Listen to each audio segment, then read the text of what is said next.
ಈಗ ಪ್ರಮುಖವಾದ ಅಂಶ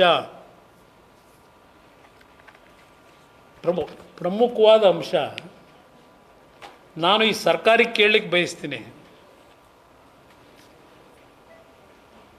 ಎಷ್ಟು ಬಾರಿ ಶವ ಪರೀಕ್ಷೆಯನ್ನು ಮಾಡಿದ್ದೀರಿ? ಮೊದಲನೇ ಶವ ಪರೀಕ್ಷೆ ಮಾಡಿದಾಗ ಪೋಸ್ಟ್ಮಾರ್ಟಮು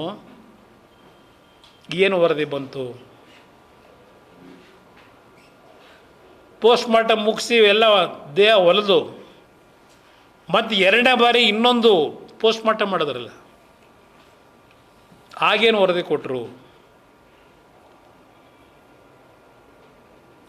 ಎರಡನೇ ಬಾರಿ ನೀವು ಪೋಸ್ಟ್ಮಾರ್ಟಮ್ ಮಾಡಿದಾಗ ಯಾರು ಎರಡನೇ ಬಾರಿ ಪೋಸ್ಟ್ಮಾರ್ಟಮ್ ಆಗಬೇಕು ಅಂತ ಒತ್ತಾಯ ಹಾಕಿದವರು?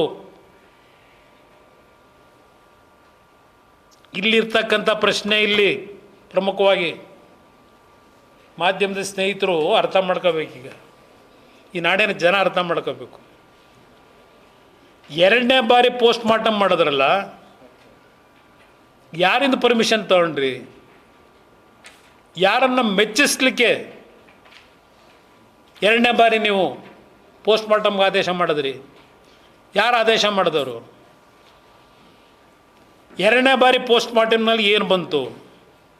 ಮೊದಲನೇ ಬಾರಿ ಏನು ಬಂದಿತ್ತು?